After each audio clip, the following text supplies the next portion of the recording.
One man, 100 guests, 1,000 drinks. Drinking with Jason. Look at you thinking. All right, you losers. Welcome to Drinking with Jason, episode number 14. I'm laughing because I'm sitting here trying to think up a way to shit on Hunter Shea. So I'm not going to. I'm just going to say, welcome, Hunter Shea. You're such a great guy. Who the hell are you? Are you all right? I haven't started drinking yet. Too much. Oh, my God. So. Well, I have. Because, you know, you can count on me for that. Drinking with Jason. I'm not gonna drink water. Yeah, all right. Before we get into that, goddamn Jonathan Jans. I just wanted to say that I haven't been on the last 2 weeks. I had a bachelor party, which took me like 8 days to recover from. My days of pounding a case of beer in like 6 hours apparently are long past me. And and then I had the wedding, so I just figured, fuck this show. All 24 of you who listen every week, sorry.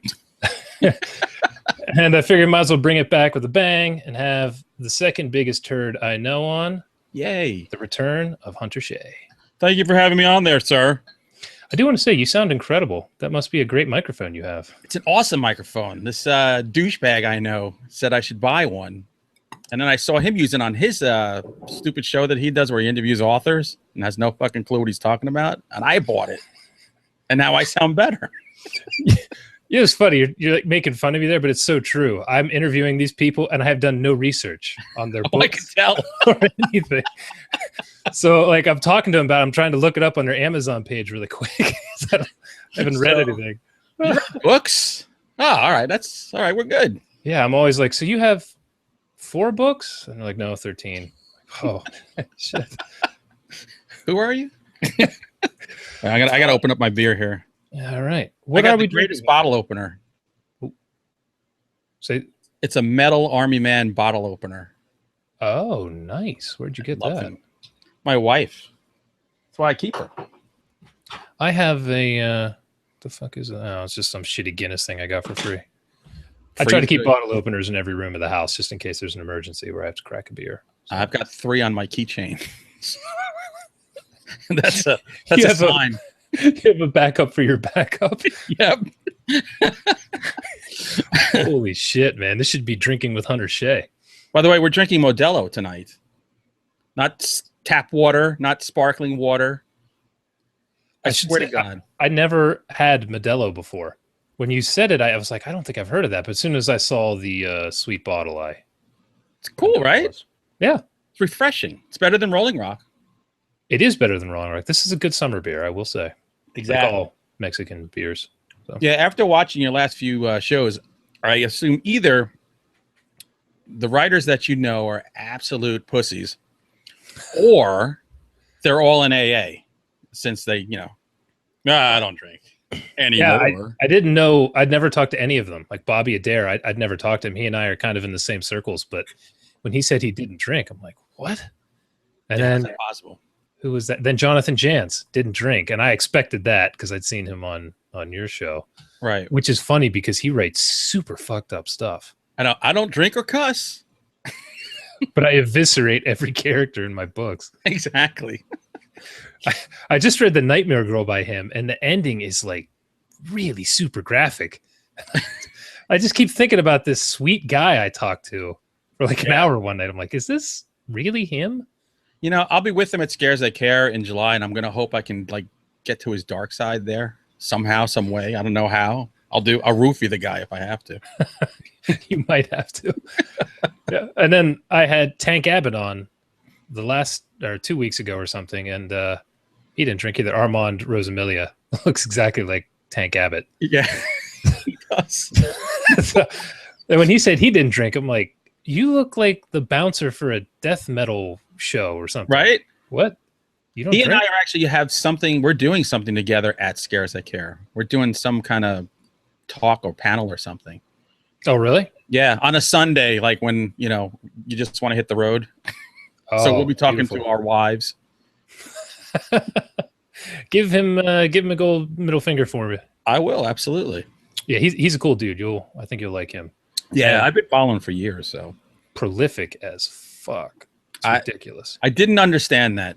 When he said I write, like, what does he say, 30, 40 books a year? Yeah, it's some crazy number. What are his books? Like Think and Do books? Are they 7 pages long?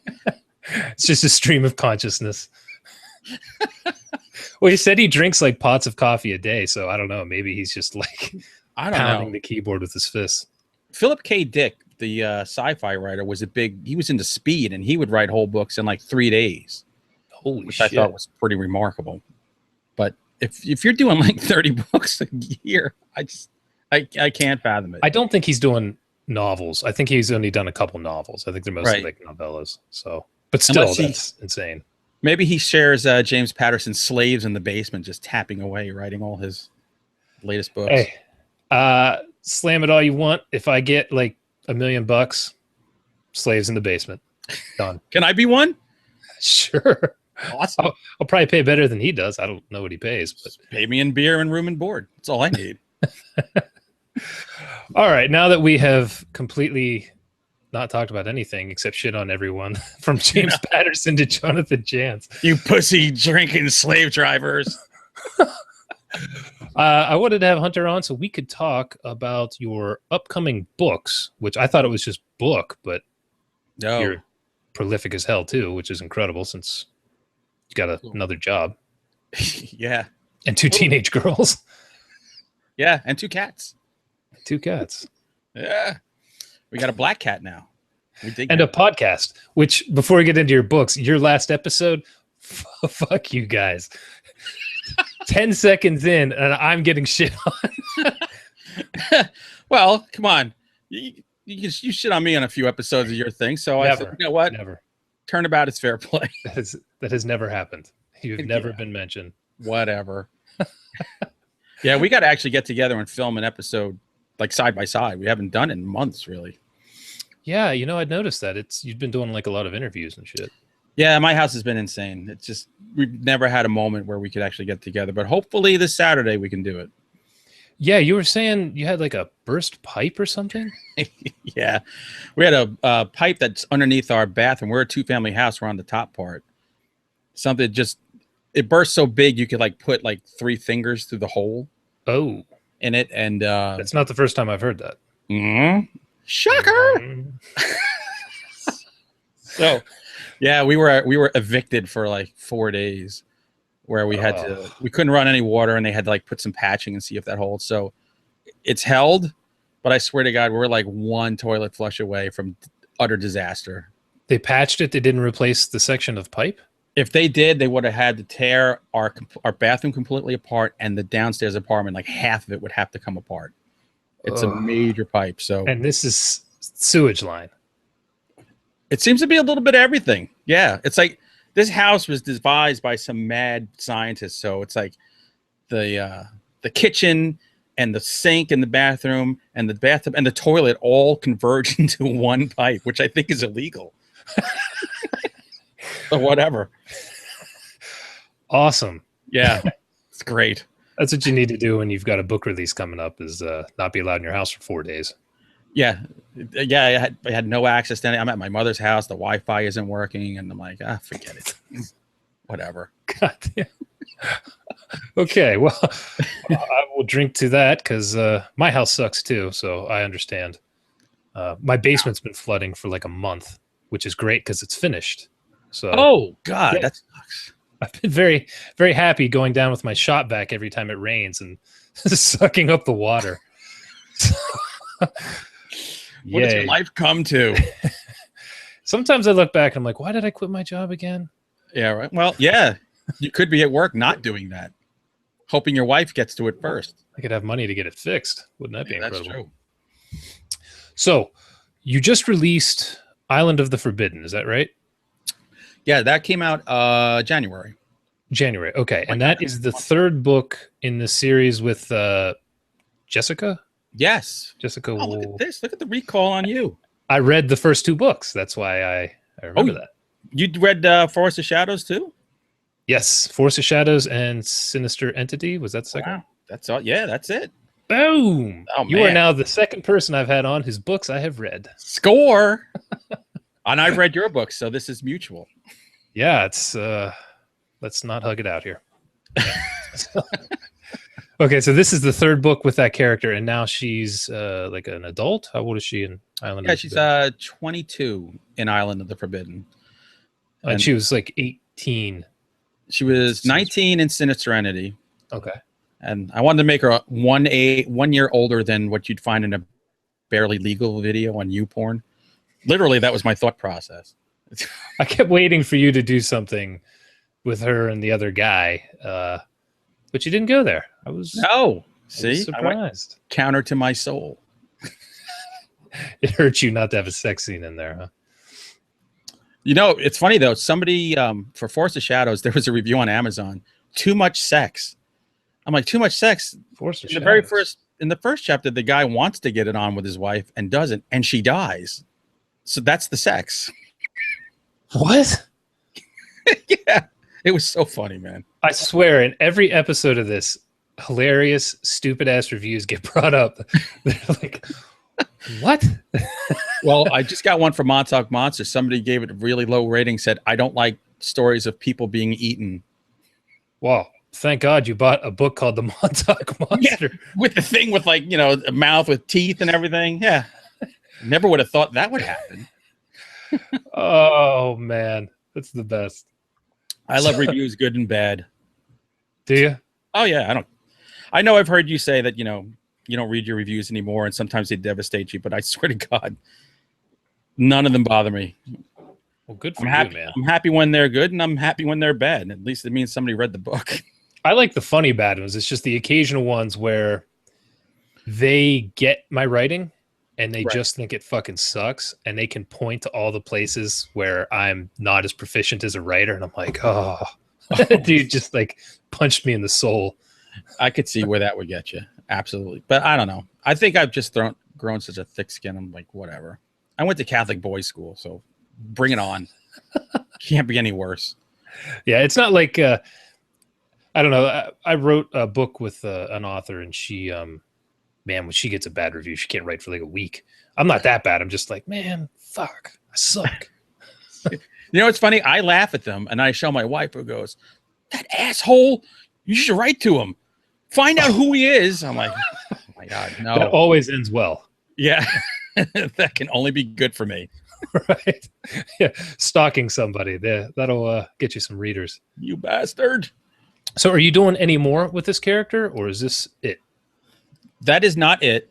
I always had, well, no, not always. When I wrote Forest of Shadows, that was a one and done. That was like, it took me 5 years to write that book, and Another 5 years to get Don Doria to respond to you. yeah, it was a 10-year journey. Just, I think just under 10. So I had no plans. But then when we started talking about what's your next book going to be, what do you want to do, that character of Jessica, I'm like, man, what if I aged her, and like what would happen to a person that experienced what she experienced at 6 years old as a teenager? And then when that was done, I was like, man, what would happen if as a teenager you experienced what she did in Sinister Entity? Like, where would that take you? So I'm just trying to do awful things to this girl and her friend Eddie, and just seeing the toll it takes on them mentally and spiritually, and try to move them forward. So at the pace you're going, the start of the 5th or 6th book's just going to be like her eating a bullet. Probably. Like she's gone through some horrible shit. Exactly. But yeah, I think hopefully next year I can write another one with the two of them. I have an idea. I already have an idea. And each time I write, I'm going to elevate it, move it up in another couple of years. So at the end of Island of the Forbidden, they kind of go where a lot of people wanted them to go. So I'm going to take it a little step further and see what happens. Well, I haven't read that one yet, so I'm not going to spoil tell that you. shit for me, son of a bitch. No spoilers. I really like what you're doing with the progression of the character through the years. That's really interesting, and I totally want to steal that for a different series. Feel free. Steal anything you want. Yeah, it's really interesting. You're kind of getting to watch this character grow up through book form, and it's cool too that you're taking 1 to 2 years between each book. Yeah, pretty much. So you're not going. It's not taking you as long as a character's aging to release the book, but It's close. Yeah. Yeah. Yeah. So Exactly. it's interesting. It also helps that my girls are growing. So they were little when I wrote the first one, and then they were young teenagers when I wrote the second one, and now older teenagers when I wrote the third. So I kind of like draw a lot from them, the way they talk and just their thought processes, because there's things she does that no rational adult would do, but kids are invincible, so they'll make stupid mistakes. I can't say anything. I still do stupid shit all the time. Just I Yeah, hurt for like 3 days afterwards because I like hurt my back or like my knee. honey, is this a groin pull? I think I got my first groin pull. Thank God I don't have health insurance too. So Oh my God. Just live in a bubble, dude. I pretty much do. I don't leave the office all that much anymore. So I got a computer and That's why you're so pale? What are you talking about? I'm not pale. I've been outside in like 8 years. The vampire. So you next, what was the one coming up? Torches of the Damned, right? Tortures of the Damned. Yes. I'm all over this one. Yeah, you're on top of it. In fact, Is this- here it is. Here's a mock copy of it. That is a sweet book cover. Yeah, they did a pretty good job. It's set in my town, Yonkers, New York, but it has a Manhattan skyline. But whatever, we're not going to quibble. You get the idea. City in flames. I'm sure everyone will be super pissed after they buy the book and look at the cover and they're like, wait a minute. This isn't Yonkers. So I think you told me the last time what this is about, but I don't remember. This is a book about a family. It centers around this this one family in Yonkers, average everyday family with a bunch of kids. Perfectly ordinary day. All of a sudden, bombs start going off in the sky. Sheer panic. Animals go berserk because I said it in Yonkers Raceway, which I lived behind. Oh yeah. I remember this now. This is a cool idea. Yeah, and one of the characters, one of the boys, he works in the raceway with the horses, and when the bombs start going off, the horses go murderously apeshit and start. Which race horses are highly strung to begin with, so they will tear out your throat in a moment's notice if they get the chance. So it's what it is. It's a combination of bombs. It's a regular bomb that sets off this chemical that kills human beings. It's chemical weapons. Another set of chemical bombs that affect animals' brains that turn them insane. So that way, anybody who survives the initial infection gets eaten by the animals. Nice. And then the third most important is an EMP bomb, which blows out anything electromagnetic. So literally, right.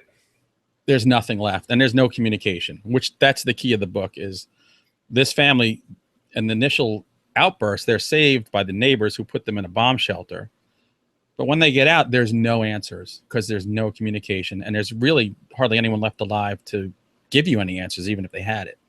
Right. So the idea is for them to get out, encounter hordes of different types of animals as they're trying to find a way out of the city, and anybody that might be alive that knows what the hell happened. God help you if you have one of these characters kill a dog in this book, because your reviews. Oh shit. I'm in trouble. If I learned one thing, don't kill a freaking dog. People get so pissed. I got to think that. Oh no! Oh my God! Yeah, I'm done. Dude, I even had killer skunks in it. Killer skunks.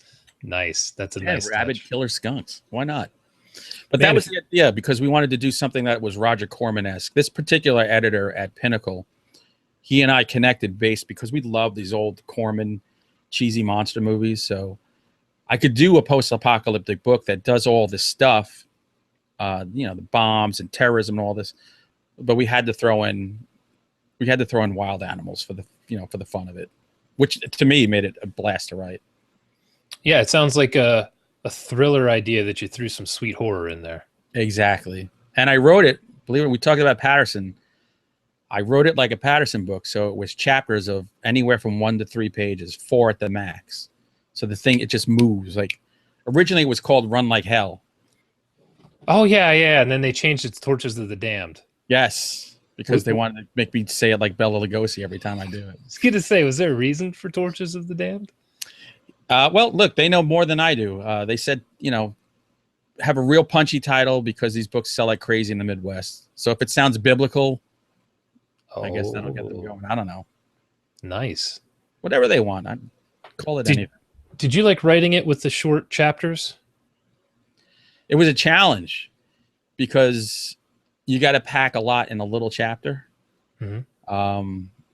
And you got to end every one. I was ending on a cliffhanger. Oh, yeah. That's and tough. we're talking, when it was all said and done, 160 chapters. Holy shit. So that's like 160 little vignettes with a cliffhanger, leaving you hanging until maybe 3 chapters later. Did you find that you wrote it faster? No. I mean, look, I'm writing about a 95,000 word manuscripts in about 2.5 months now. So damn, that's really good. That's the pace I'm trying to keep for myself. Damn, that's really good.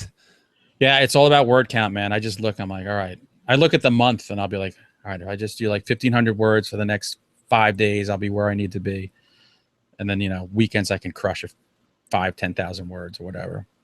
Damn, you write that much? Shit. Yeah. When I'm really rocking on a book, I try to hit 5,000 to 6,000 words, but for some reason, when I hit 6,000 words, my brain just shuts down. It's like Jello. Oh man, and my finger, like my hand, I get all like jittery. Hey, you're getting old. Yeah, I know. Dude, I've had a lot of times when I finish a book, I'll do like this marathon where I'll say, look, I just, if I do 2,000 words, I'm done. And then I'm like 2,000, 3,000, 4,000, 5,000, 8,000. And I had one book where I did 10,000 words in one sitting, never got up off the freaking chair. Oh my God. When I was done, I had to take Xanax to calm down. Dude, I was a mess. I was a freaking mess. What book was that? Sinister Entity. No shit. Towards the end? Yeah. I was going bonkers. I was a mess getting that out. And then I was just like, I couldn't calm down. And my wife's like, just take a Xanax. I was like, all right. Xanax with a beer. I was happy. All right. So Torches of the Damned, is that going to be a series as well? Nope. That's it's a one and done. Cool. Comes out through Pinnacle. So that it'll be in Walmart, supermarkets, every bookstore. I mean, with Montauk Monster, they did a great job with distribution. That book people were finding the Piggly Wigglies. That's awesome. I'd love to see it, like one of my books in a Walmart or something. Oh man, that was really cool. It was cool to walk into like any store and just see it. And I was like, can I sign that for you? Like, yeah, sure. So that's July 28th. That comes out. And then the next one comes out September 1st with Sam Hain, which is my next cryptid novel, The Dover Demon. Dover, Delaware?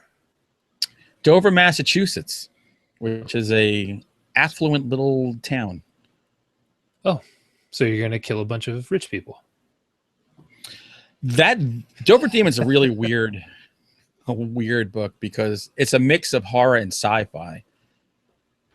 Because the Dover Demon itself, I heard about it a little bit, but when I went to the International Cryptozoology Museum and I met Lauren Coleman, the cryptozoologist guy you see on TV, don't throw up on me. I'm hammering these cervezas. Good. He's the one who told me about, because I said, I don't know what kind of monster I should write about next. And he said, you should try the Dover Demon. And then he gave me some ideas, and then I went in a totally different direction. But I dedicated the book to him. But the Dover Demon, I don't know. I don't think I have it here. It happened in the late 70s, just before Close Encounters came out. And that kind of gray, pale alien became iconic. Mm-hmm. This was a creature that 6 different teenagers saw over a period of 2 nights in this small town with no communication with each other, that looked kind of like what we think of as a gray alien. But cryptozoology people think of it as like some kind of monster or creature or something. So nice. I tried to blend the two into one and came up with something that was so effing strange. I thought that my editor, Don, would just be like, no. But he dug it, so it's coming out whether you all like it or not. You send it to him while he was on a bender, hoping he'd be. He'd be like, John, "This you want is to meet fine." over drinks while I give you this book? So no. that's within a month of each other. That's pretty sweet release window there. It's sweet. It's a bitch. Ask my publicist, who I think wants to tear her hair out. Well, you do like really hardcore blog tours, right? Yeah. You know what? I found that if I hit the blog tour hard, the sales are way better. Like last year, Montauk Monster came out in June, and then Hellhole came out in July, and Hellhole just caught the short end of the stick on that, and sales reflected it, even though it got named best horror novel of the year by a few websites, like Horror Novel Reviews and a couple other places. No shit. So, yeah, people dug it, but it was just Also, also I didn't think horror western, right? Yeah, who the fuck's gonna read that? Dude, I have a horror western. It is my worst selling book by far. Gehenna. I can't sell that fucking series to save my life. But it's probably my best rated series. But weird, right? Shit. Yeah. Nobody gives a shit about horror westerns, I guess. Like Jonathan Jans. I love Dust Devils. Yeah, I haven't been paying attention if that has been selling or not, but that was a good book. I think him and I are going to take our Western horror novels and just, dig them a grave one day, play taps, and move on. Well, yeah, if you get cold, you can start a fire with them. Yeah, Actually, I just don't sell much. I don't even have many copies here. Really? I just have a couple. Yeah. I wrote it for my dad. I think I only have one of mine. I have all of them on my Kindle. Oh, really? Yours. Yeah. Yeah, the first one, Gehenna, is only the second story I ever wrote, so I'm kind of afraid to go back and read that, but hopefully by the end it gets better. I read it. Fortunately, I don't look for my reviews anymore, so I don't have to see that son of a bitch. This is crap. I didn't expect a book set in the West. Oh, man. Actually, that was a lot of why I was getting so frustrated. People were... the first novella in that is free. And all these people looking for Westerns were downloading it, and then they started reading it, and there's zombies in it. And they just... 1 star, 1 star, 1 star, 1 star. And one person accused me of tricking them. And it was one of the very few reviews I've ever responded to. Really? Yeah. And I was like, because he basically said I was defrauding him or something with a free book, And I was like, there are 2 zombies on the cover, asshole. The word zombies in the description 5 times, and it's called West of Hell. What? I don't know what more you want me to do. He didn't look beyond Western and free. Free. That was it. It's not even in Western categories either. I took it out because of all the confusion. Probably one of those guys. My father used to read all these Westerns, and when he passed away, I grabbed a whole box of them, and I said, let me read some of these things. It was all porn Western. It's what the hell? Samhain Westerns. It's like they saying the C word, and I'm like, what? He's going down on her C, and I'm like, what kind of Western is this? Oh, so were they actual erotica Westerns, or they just had a ton of sex? They're straight up Westerns, but I noticed every 3 chapters, there's intensely graphic sex. It was so weird. Fucking on the wagon train. Finding out that's what your dad's been reading beside you in the living room for 10 years. That's why he had that pillow on his lap. Oh, God. I hope your dad listens to this. Don't look at me. Don't look at me. Speaking of graphic sex scenes, when does that book you sent me a couple months ago come out? The novella? Oh, I Kill in Peace? I Kill in Peace. Yeah.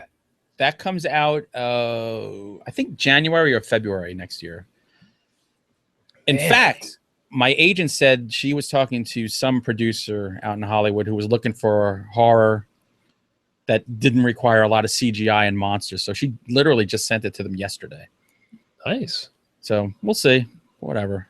Very nice. Now, who's that coming out with? Sam Hain? That's Sam Hain, yeah. Yeah, I try to do 2 books a year with Sam Hain. If I can do a full-length novel and a novella a year, that would be nice. Okay. This year I said, I'm going to take it easy this year. This is what I said in December. Good job so far. Yeah, by the end of the year, I will have written 4 books, which, all right, it's not Rosamelia territory, but for me, Right. a lot. Wow, that's hilarious because this year I've just been like slacking my ass off. I got so burnt out. I've just been like, Well, you know what? If you don't have it, forcing it doesn't work. What's these goddamn Asher Benson books? It's about a guy who's a telepath, and it is just like coming up with situations where he can't just be like, oh, I know exactly what you're going to do, so I'm just not going to go in that room. Right. It's like become a bit of an issue. That's actually the next one of your books that I read. It's I got a book by Siege on Station 19 by Reagan Butcher I got to read, and some other one. Then yours is the next one. I've had some success with that, which is why it's frustrating. I actually have the next 3 books with that character planned out and ready to go. It's just this third one that is killing me. So every now and then, a book just doesn't want to go. It's been all 3 of these. It's just been a freaking slog. So there's no monsters in them. You know, normally if I hit a point where I'm stuck, you know, something breaks through the wall, and you know, I got an action scene.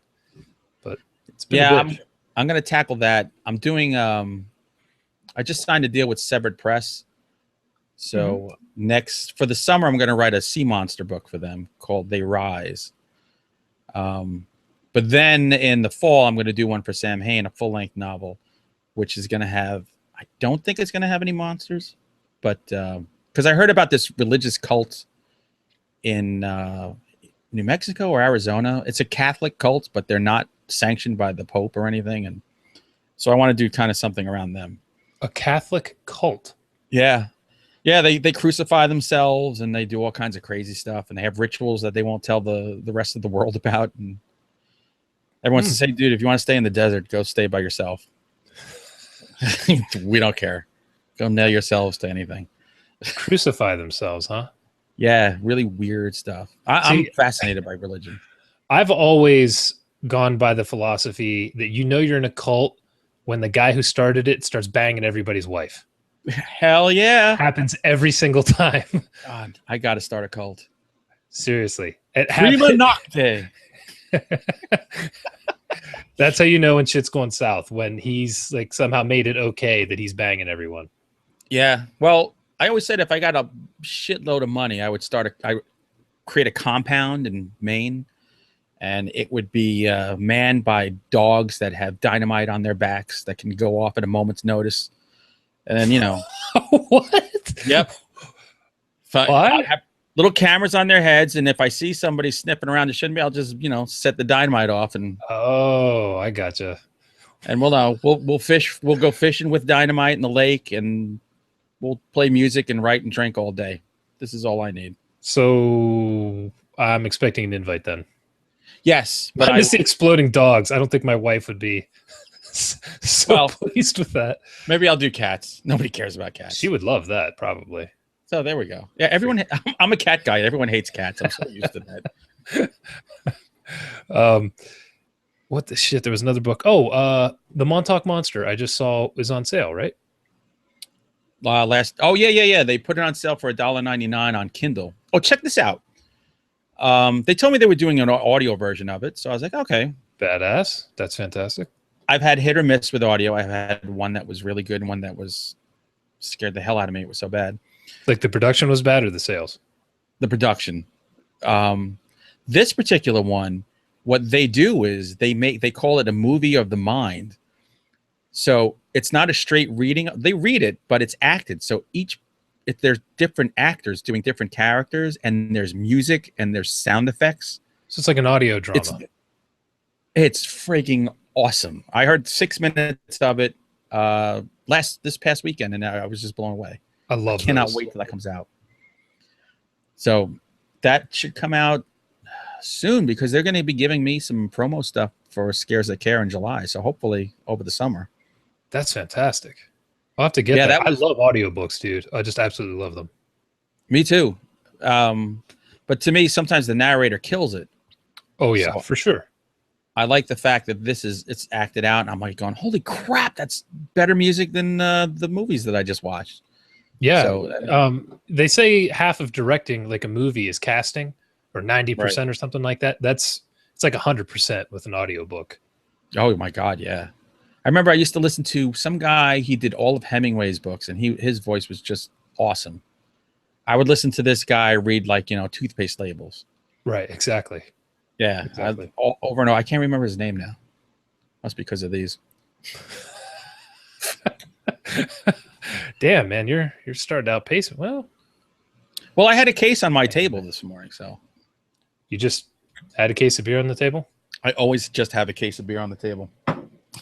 My man. I'm coming up to film a Monster Men with you guys if you got cases of beer sitting around. Dude, you come on over to my house for Monster Men, and like Jack, he'll come over like noon. He doesn't leave till like 11 o'clock at night because we need him to sober up. And that's what throwing food down his mouth all day. Yeah, done. We're actually looking to come up. We're going to go northeast here, maybe towards the end of the summer, early fall. So come up early fall. I'll be in Maine the last 2 weeks of August. For anyone who wants to rob my house.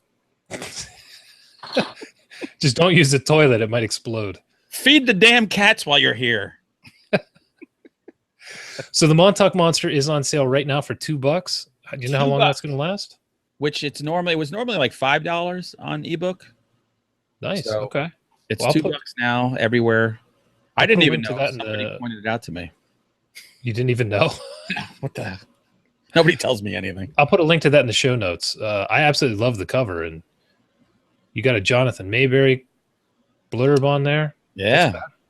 Oh, that was nice to have. And now, thanks to that book, I have a Publishers Weekly quote I can use for future books. So very nice. Yeah, that all worked out. I have no complaints. Now, that was the editor who contacted you like through Goodreads or something like that? Yeah, because he read Swamp Monster Massacre and figured I'm a guy that he wants to work with. He's looking for Roger Corman in the lit world. I dug the way you had skunk apes rape a woman's corpse in the end of that book. Oh, Jesus. I almost forgot about some of those parts. No one's ever done that before. It got you a mass market paperback deal. That's incredible. A freaking novella called Swamp Monster Massacre. I know. The dumbest name I ever gave a book, and the only name that any editors ever kept. It's fitting. I mean, it's Corman-esque. Yeah. Oh, I hear the dogs. Goddamn nuts. Who let the dogs out? Could be my wife's home, or they could just be being assholes. I'm not sure. See? Cats don't make any noise. This is true. They just bite you in the throat while you sleep. I do have one cat that would kill you in a second. Oh, really? Oh, my God. And then I have one that's like a dog. He rolls over on his back. You pet his belly all day long, and he eats like a dog. Like, he'll eat until he dies unless you take the bowl away. Wow. That's pretty rare for cats. Black cat named Salem. If he was a girl, he would have been Elvira. Elvira. Yeah. Very nice. My wife names the dog, so. But one of them she did name Princess Leia, which is pretty sweet. So, do you call her Princess or Leia, or do you do the whole Princess Leia? I call her Black Asshole, but my wife calls her Leia. Black Asshole. That's PC. Yeah. I'm guessing anyone who's been listening to this so far who's offended by language or on PC terms is, yeah, probably going to send me a bomb. I've always wanted to have two dogs, and I want to name them Ralph and Norton. Because did you watch The Honeymooners? Yeah, God, growing up ago. I would love just to be going through the neighborhood, just screaming for my dog, Norton, Norton, get over here, Norton. We have one of those Amazon Echoes. Have you seen those? It's No. the voice-activated speaker that plays music and radio and audiobooks and all kinds of shit. Mm-hmm. So you just, and it's like listening all the time. So you say a key phrase and it turns on, and then you say what you want it to play and it plays it. Right. It's pretty cool. But you can't redo the key phrase yet. But I really wanted to name it Computer, to do like the Jean-Luc Picard, but it won't let me. That would be hysterical. Yeah, all 4 people would get that. Number 1, take a number 2. Right. I would have it be ridiculous, but Amazon knew ahead of time not to let people change that. Exactly. They know Hey, fucktard. Play Aerosmith. That's my first cat I called Dumbass. That's what she responds to. Her name is Iris, which is Dumbass. a lady name. But you call her Dumbass, and she'll be like,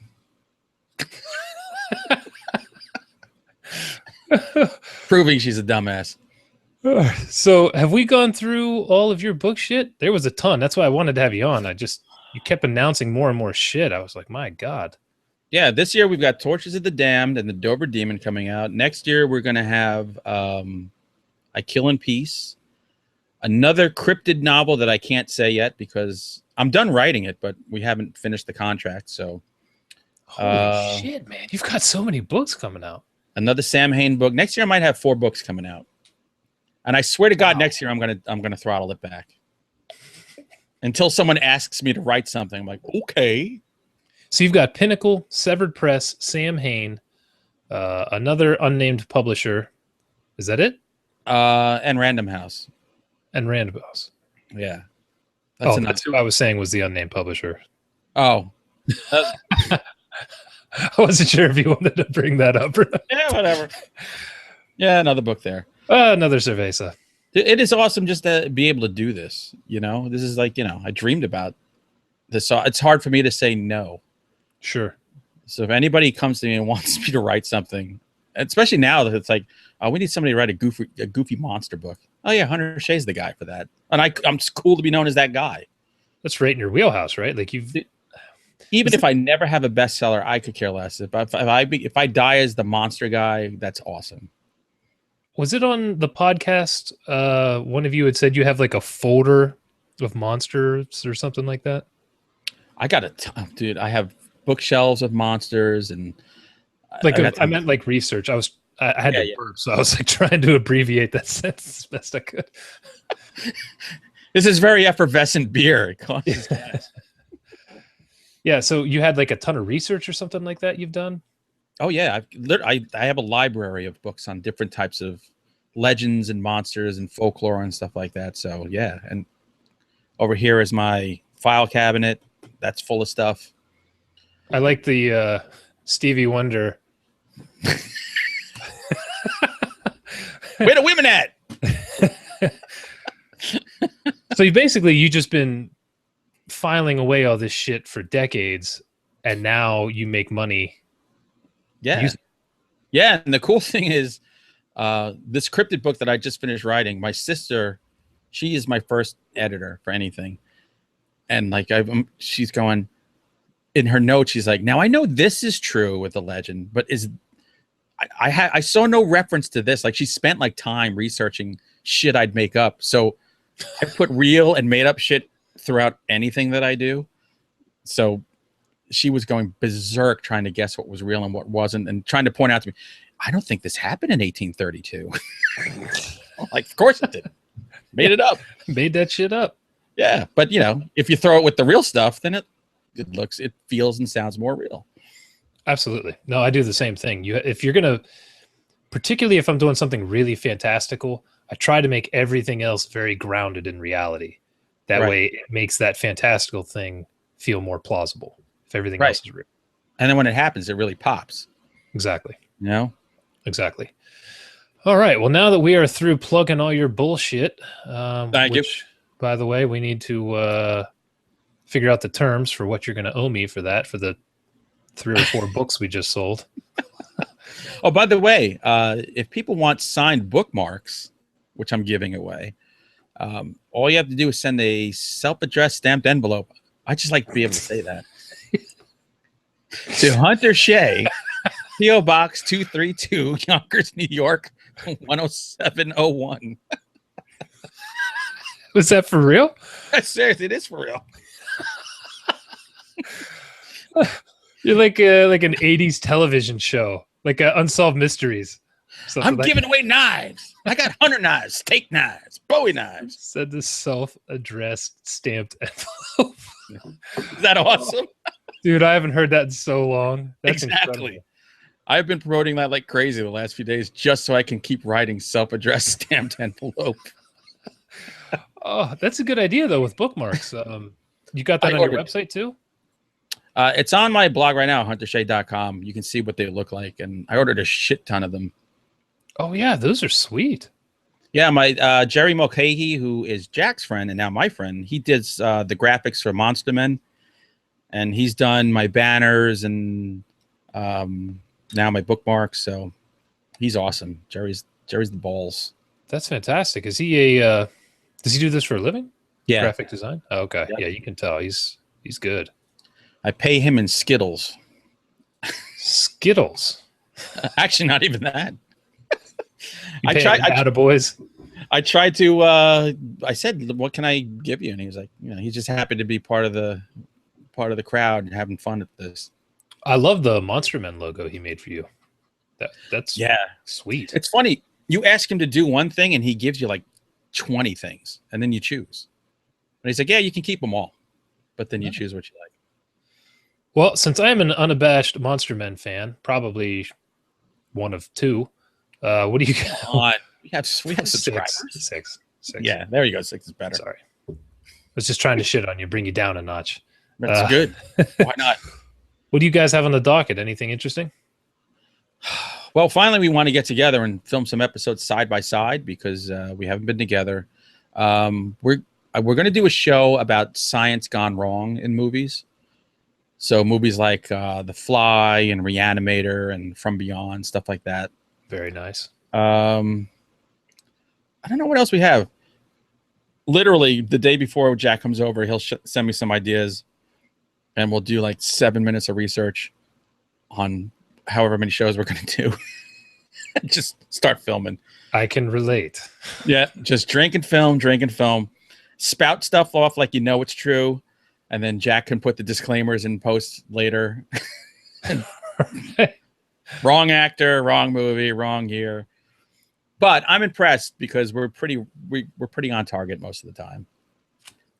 Yeah, you guys do a good job. I wasn't sure if you had anyone else coming up you were going to interview or. I know we're going to get Brian Moreland on the show probably in September because he has a book coming out in September. That's funny you say that. I bought a book from him. Dead of Winter. Dead of Winter. That's such a good book. I haven't read it yet, but I saw he had some really interesting books. I was thinking about asking him to be on here, so I have to beat you to the punch. You should. He's a super nice guy. He's hard to get to pin down. He's a busy guy. He's moving and shaking. So okay. But yeah, we'll find some. But we'll find a couple of pederasts and whatever else we can find to get on the show. You know, fit right in with you guys.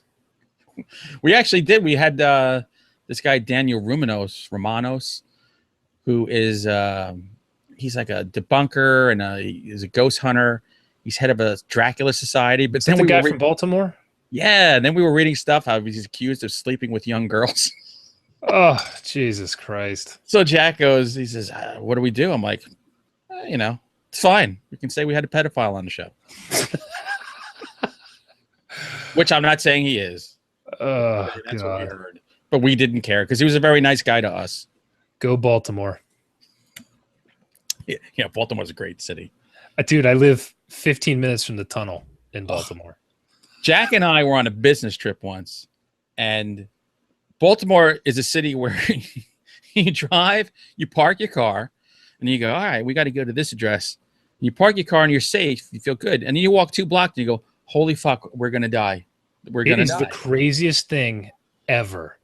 And 1 block is super high-end wealth, and then literally across the street are barred windows. Yeah. It is crazy. That's the city where when we went on we were visiting businesses. My wife is with my 2 young kids, and they're by the water where they have the pedal boats and all that stuff. Mm-hmm. Nice, crowded area. She says 3 guys came up to my wife, and they said, hey, man, want to suck my dick? She's holding the hands of 2 little kids. I was like, okay. Oh, and then the hotel we stayed at had a major murder the week after we left. To be fair, that's most hotels in Baltimore. Really stay in the best places, man. Dude, I very rarely go down there. There's some really cool sections of the city, but it's madness down there. It is. I rank that right up there with Detroit. It's something. Yeah. So, speaking of Detroit, I don't even know what the hell time we started. I think we got like 10 minutes. All right. I want to talk to you about one of the best horror movies I've seen in forever. And listen to the Monster Men podcast, you totally agree with me. How amazing was It Follows? It Follows is the best movie I've seen in I don't know how long. I mean, I was shocked. I put that movie right with Halloween for me. Dude, it is up there. It is. And we saw it with a friend. And when we were leaving, he was like, that was a little slow. It's like, yeah, because the fucking monster's slow. Like, that's the whole point. Oh my God. That's what makes it amazing. Like, the movie is the monster. Like, right. It was incredible. When things did happen, you were like, what? Jeez. Yeah. You can't build suspense anymore. Everybody has to be hit over the head in 5-minute bites. Yeah. And I say that, and my books are like ludicrously fast paced, but mine too. So we're catering. That slow burn. Oh, there were a couple weird things that I thought were a little that didn't quite match up right, but that's in any movie. Like, you can literally nitpick anything. Yeah. Amazing. No, I absolutely love that movie. It has a Halloween vibe. In fact, he even said that he filmed the neighborhood with the same lens that Carpenter used. For sure. That opening scene in the street where the girl runs out and is like running away, just looked like an old 70s Carpenter movie. Everything is 70s except that pink clamshell reader that girl who looks like Velma from Scooby-Doo was reading. That was something I saw people complaining about, but I loved that I couldn't tell when it was made. I feel like that's going to make it a little ageless. Yeah, I just think the director was trying to capture Detroit in a certain period of time, but also say this is actually a modern movie. I'll show you this weird e-reader or whatever. Yeah, I mean, I bought the soundtrack that night when I came home because the soundtrack is awesome. Is it? Dude. But I haven't seen it since I saw it in the theater. It's got that Carpenter. Like, here, I'm going to throw 2 notes at you. Boom, boom, boom, boom, jiggy, jiggy, boom, boom. And it just, your heart starts pounding. I've tried writing to it. Just throwing a jiggy, jiggy. Boom, boom, boom, jiggy, boom. And I've tried writing to it, and I start to get like frantic. Like, whoa, wait a second. This isn't what this calls for. Nice. But it's terrifying. I just loved everything about that. Even the ending. I think a lot of people don't quite get a lot of the movie, which I know when you say that, it makes you sound like a super douche. Like you're saying I'm smarter than everyone else. It's because we are, Jason. Because we are. We know how the sausage is made. Yes, we do. Yes. Like even the ending when if you haven't watched the movie, just put your fingers in yours for a second. When the couple's walking down the sidewalk and there's someone walking behind them, everyone that hated it that I know is like, well, it's right behind them and they're just walking slowly. I'm like, no. The point is you don't know if it's walking behind them. It's out of focus. That's the whole fucking point. Right. And they hate that. You could be surrounded by 1,000 friends and none of them can help you because they can't see it. Exactly. So good. So have you heard they're making a sequel? All right, come on, really? Yeah, I was less than pleased with that, although I did hear the writer and the director the same guy? I can't remember. Yeah. Saying he wanted to take it in a very different direction, which is interesting. I hate when they try to make the same movie again, just with like more explosions, Will it be set in a hospital? I heard it was going to be called Follow It, or that was his initial idea. Oh, so really? They were going to try to like backtrack where it had come from, like try to track everyone's sexual history or something like that to try to see how far back they could go to see what the hell it was. That's kind of interesting. I'll tell you this, he's earned my trust. Do your thing, man. You made $1 million movie that was fucking awesome. Yeah. Unfortunately, and I mean, to me, that should be the horror movie that everybody sees. But crap like, Insidious 3 is what's going to make the most money in horror. Or Sinister 2. Why? I loved Insidious 1 so much. Even though the ending it got a little weird when they went to the further or whatever the hell. Yeah, it's the called. third act kind of went off the rails, but the first two acts were Scary. terrifying. Yeah.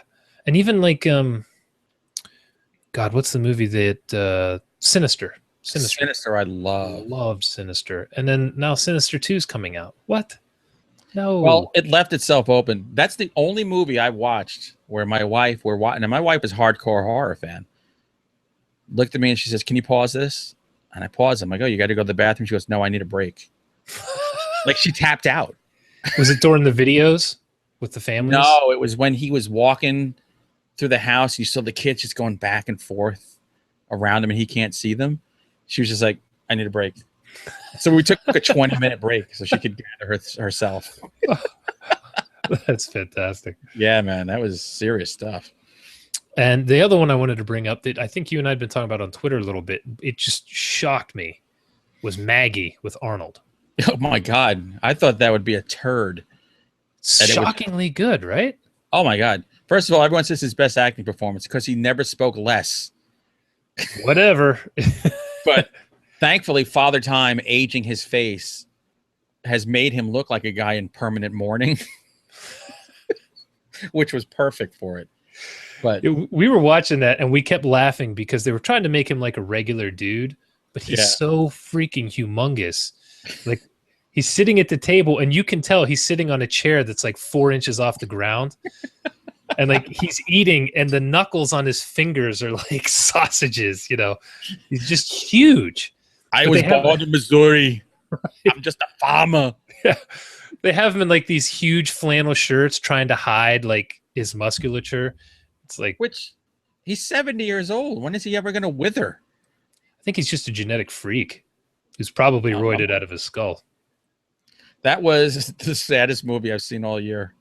Dude. So it's a horror movie, but not in the way, it's not a traditional horror movie. That's like the horror of watching a loved one die slowly. Yeah.